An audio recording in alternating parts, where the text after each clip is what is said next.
My name is Liana James, and I am your Life Team Coordinator. I am Layla Stevenson, her assistant. Today we are going to be going over the book that we're reading in our Sunday Bible Institute class, and that is The Way of the Shepherd by Dr. Kevin Lehman and Bill Pintuck.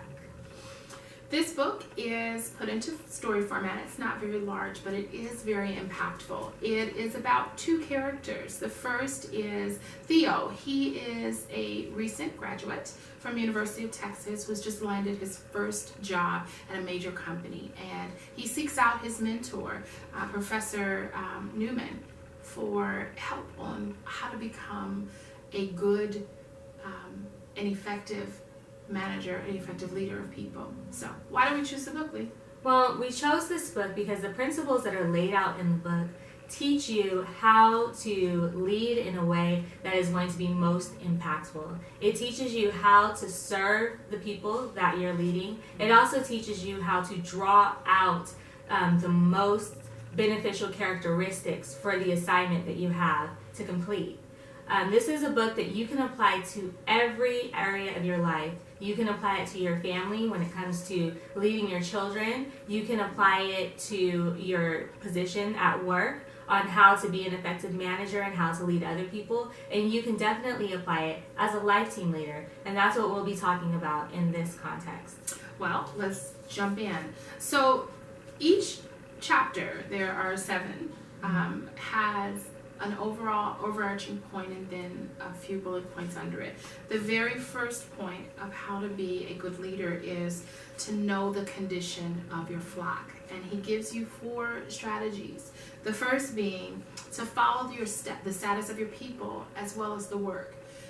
Life, we are very goal oriented. There's always something that we're going towards. You accomplish this and you go after the next thing. But it's important for you to recognize that the people that you work with are the ones that help you to accomplish your goal. So while you're going after the goal, you have to be conscious of what's going on with the people that you are serving as a leader.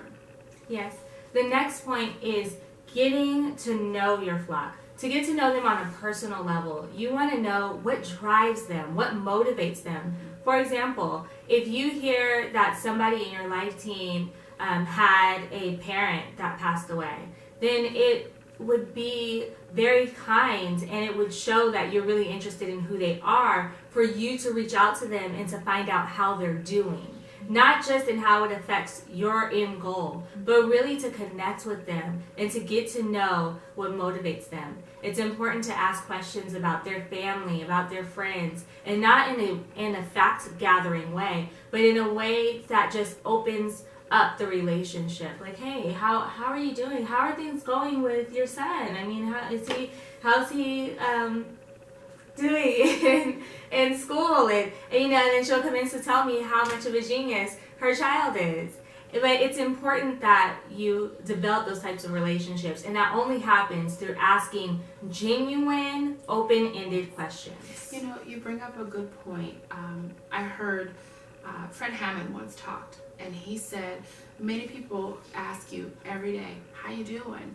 But they don't really want to know. So that leads into the next point, getting to know your flock one sheep at a time, but also engaging your people on a daily basis, or on a regular basis, I should say. And that means that if you ask them, how's your son doing? That a couple of days later, if they say, he's got a big test, he's stressed, he's whatever, take the time to listen, but then follow up. Come back and say, how did it go with that test? Yeah. Because here's the thing, rules without relationship breed rebellion. And since we are all on this walk with God, we know that there are plenty of things as you level up, extra responsibilities and extra tasks, and things sometimes seem really, really tight. It's important to have that relationship so that if you have to offer correction or encouragement, number one, because you know what's going on in their lives. Right. But number 2, you've also earned the right to seed into their lives because you've built that relationship. And our fourth and final point is to keep your eyes and ears open. Make sure that you're listening not only to your flock or your life team members, but to things that affect them. If you hear about changes that may affect their job, or that may affect their family, or that may affect their different roles in the church, make sure that you're paying attention to those things and that you're checking in with them to make sure that they're okay, to see how they're handling these changes and navigating these waters. Because one of the hardest things people have to deal with is change. The next hardest thing is isolation, not feeling like anybody understands their perspective or their point of view concerning the change. So by keeping your eyes and ears open, you're able to continue to foster that relationship.